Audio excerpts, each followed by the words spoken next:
You feel it, don't you? That low hum of exhaustion behind your eyes. It's there when you scroll through the news, a relentless tidal wave of outrage and complexity. It's there at the dinner party when a political landmine is dropped on the table and all eyes turn to you, waiting for your take, your position, your neatly packaged, articulate, and defensible opinion.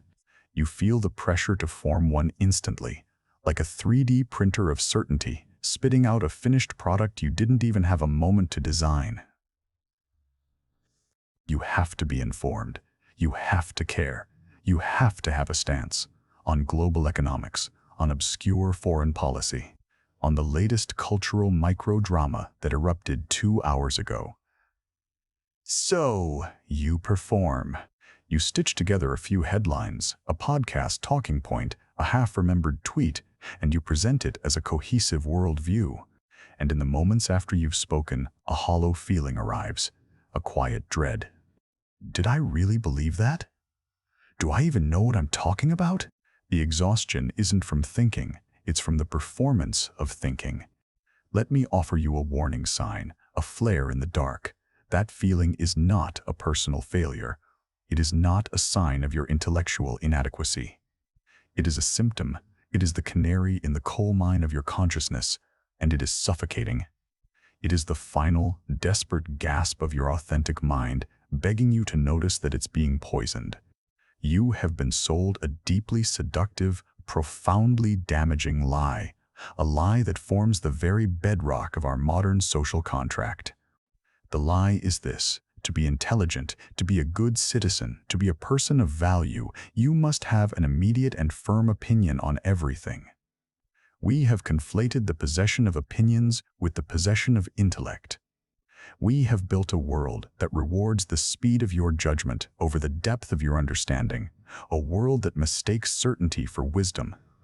And you, like everyone else, have been running on this treadmill, wondering why you feel so spiritually and mentally drained. You're not managing your time poorly, you're being forced to mismanage your mind. Consider this: a 2018 study found that less than half of Americans could pass a basic citizenship test. Yet online platforms are drowning in ferocious certainty about the finest points of constitutional law. We are a culture of expert performers with amateur knowledge.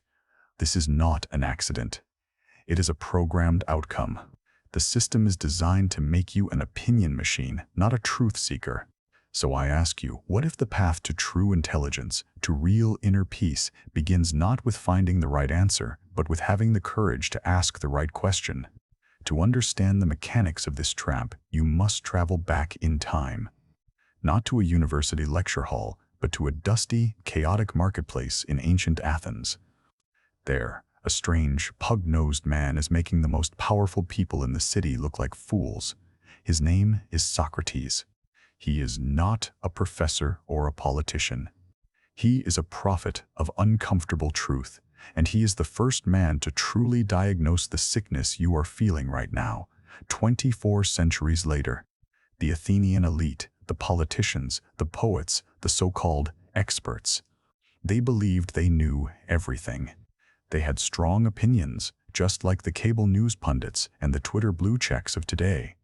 They were certain of their definitions of justice, virtue, and piety. And Socrates, with his relentless, deceptively simple questions, exposed them. He didn't defeat them with a better opinion. He revealed a terrifying truth: their certainty was a fortress built on sand. They didn't know what they thought they knew. And here is the secret to his power, the key that can unlock your prison.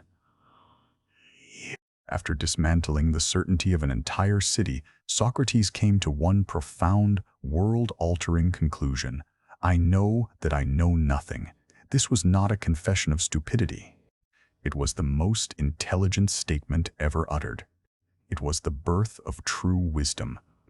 It's not ignorance, it's the active, courageous, and liberating recognition of the limits of one's own knowledge. Now, look at your own life. The company meeting where everyone is expected to have a hot take on the new market strategy. You feel that pressure to nod along, to offer a half-baked suggestion, because silence is mistaken for disengagement or incompetence. That is the Socratic trap in action. You are being punished for the very thing that signals true intelligence, the humility to recognize you don't have enough information yet to form a conclusion. Think of your social media feed. It is a battlefield of dueling certainties. Every post, every comment is a declaration. An opinion is a uniform. It tells everyone which tribe you belong to. To say, "I don't know enough about this to have a strong opinion," is an act of social treason.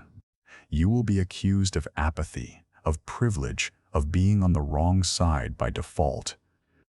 Because when you refuse to give a simple answer, you threaten the entire fragile ecosystem of digital outrage. This isn't a glitch in the system. This is the system. The system does not want Socratic thinkers. It wants opinionated consumers. Your opinion is a product. It is a data point that can be tracked, monetized, and used to manipulate your behavior.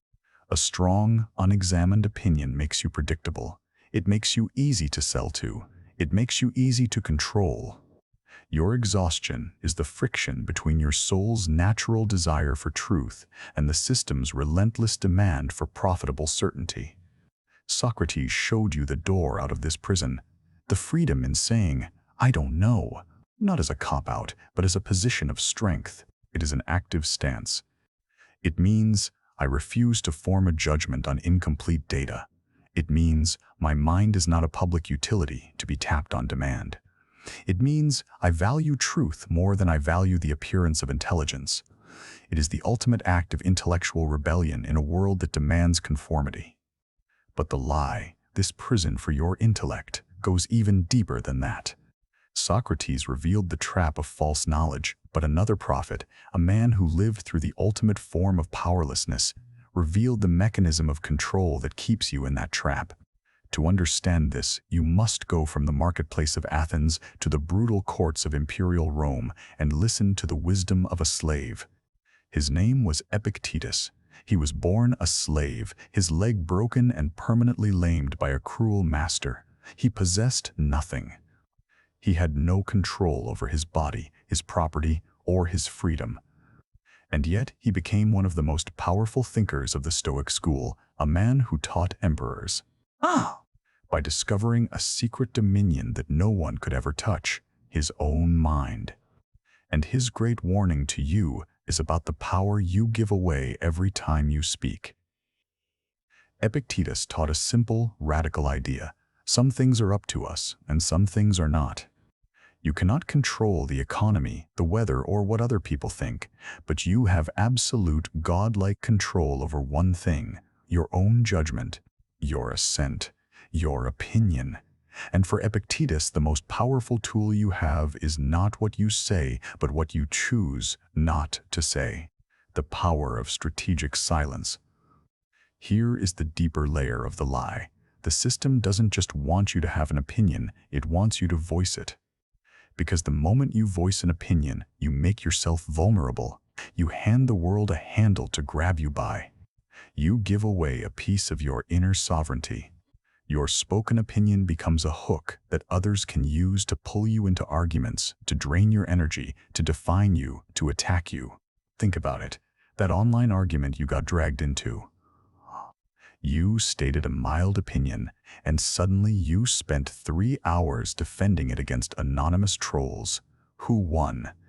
The platform, which harvested your engagement. The trolls, who fed on your frustration. Who lost? You lost time, you lost peace of mind, you lost energy.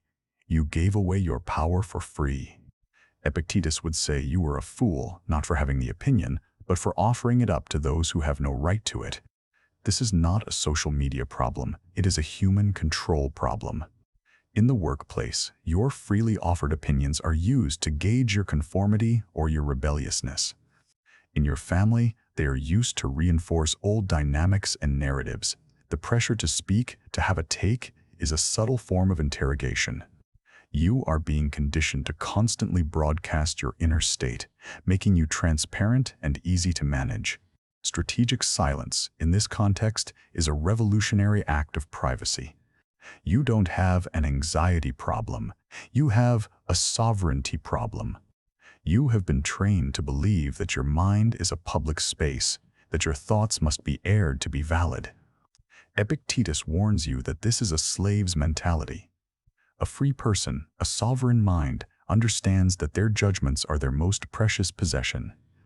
They are not to be handed out like free samples at a supermarket. They are to be guarded, protected, and shared only with deliberation and purpose. The discomfort you feel when you stay silent in a heated discussion, that is the withdrawal symptom of an addiction to external validation.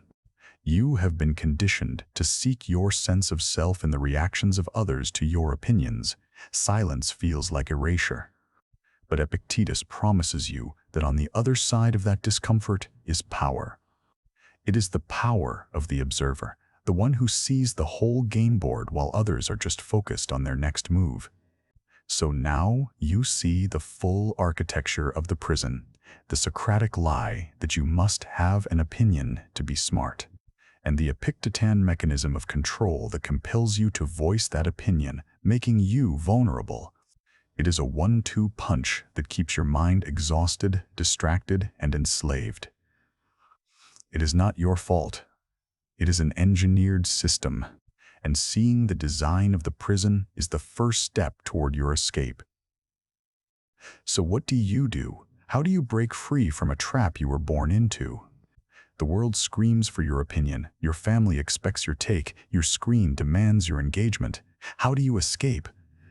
You do not escape by fighting fire with fire, by finding a better set of opinions. You escape by fundamentally changing the game. You escape by cultivating the one thing the system is designed to destroy, your intellectual sovereignty. What is intellectual sovereignty? It is the state of being the sole, absolute ruler of your own mind. It is not about ignorance or apathy. It is the exact opposite. It is about the conscious, deliberate, and powerful control over your own attention and assent. The sovereign intellect is not an empty mind. It is a well-guarded one. It is a fortress, and you are the king or queen on the throne, deciding what and who gets to enter. The first practice of intellectual sovereignty is embracing the Socratic power of, "I don't know." This phrase is your shield. When the world demands an instant opinion on a complex topic, you raise this shield. "I haven't read enough about that to have a truly informed view." "That's a complicated issue. You'd need more time to think about it." "Honestly, I don't know." Feel the power in that. You are not refusing to think. You are demanding the right to think properly. The second practice is wielding the Epictetan sword of strategic silence. You must learn to differentiate between a discussion and an interrogation, a conversation and a performance. When you sense a conversation is not a good faith search for truth, but a trap for your energy, you choose silence. Not an awkward, cowed silence, but a calm, powerful, observant silence. You are not a participant in the drama. You are the audience, watching with wisdom. Intellectual sovereignty means you reframe the entire goal. Your goal is no longer to win the argument or to appear smart. Your goal is to protect your peace and preserve your mental energy for what truly matters.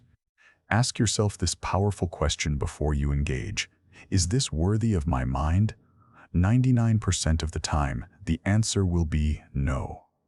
The outrage of the hour, the petty online squabble, the baiting question, none of it is worthy of the throne room of your mind. Imagine a person who lives by an inner scorecard. The world screams, "You must be outraged by this." But the person consults their inner scorecard, which values tranquility and truth, and decides not to engage. The world demands, "What is your opinion on that?" And the person consults their inner scorecard, which values intellectual honesty, and replies, "I don't know." This person is not weak. This person is impenetrable. They cannot be manipulated. They are free. This is not easy. At first, it will feel like a betrayal of your social duties. Your friends might find you aloof. Your colleagues might find you uncooperative. The algorithm will try to punish your lack of engagement by showing you more and more extreme content, trying to bait you back in. This is the test. The system benefits from your slavery, and it will fight to keep you. You must be prepared to be misunderstood in the short term to gain your freedom in the long term. You must begin to cultivate your own intellectual garden. Instead of spending an hour forming shallow opinions on 10 different topics, spend that hour deeply reading about one. Instead of broadcasting your half-formed thoughts, write them down for yourself. Clarify them, challenge them, argue with yourself. Build a worldview that is strong because it is private, tested, and yours alone, not a fragile facade for public consumption. The path to intellectual sovereignty is a quiet revolution. It is the reclaiming of your most precious resource, your attention. It is the declaration that your mind is not for rent. It is the realization that true intelligence is not the noisy clamor of certainty, but the silent, fertile ground of deep understanding. It is choosing to be a sovereign, not a subject, in the kingdom of your own consciousness. So the choice is now before you. It is stark and it is absolute. The world will not save you. The platforms that profit from your anger will not set you free. The culture that rewards performance over substance will not suddenly change its values. The entire system is built on the lie, and it benefits from your participation in it. It needs you to remain an exhausted, opinionated, predictable node in its network. You can continue to play the game. You can continue to pay the price, your peace, your energy, your intellectual integrity, for a fleeting moment of social approval or the illusion of being informed. You can remain a slave to the next notification, the next outrage, the next demand for your take. You can let the world colonize your mind until there is nothing left that is truly yours. That is a choice. It is the easy choice. It is the path of the sleepwalker. Or you can make another choice. You can decide right now to begin the quiet, steady work of reclaiming your own mind. You can embrace the uncomfortable power of, I don't know. You can wield the strategic silence of a stoic. You can start to build the fortress of your intellectual sovereignty, stone by stone, one unanswered question at a time, one pointless argument at a time, one moment of protected peace at a time. This is not a path of comfort. It is a path of courage.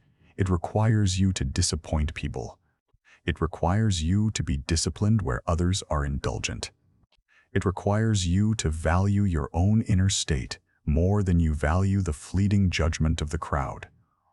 It is the choice to live an examined life in a world that prefers you unexamined. It is the choice to be free when slavery is the norm. The end of the lie is not a destination. It is a decision. It is the decision you make in this moment, and the one you must remake every single day. The decision to stop being a mouthpiece and start being a mind. The decision to trade the brittle performance of knowing for the resilient power of learning. The decision to declare your independence. Your opinion is a trap. Your silence is a weapon. Your mind is your kingdom. Rule it.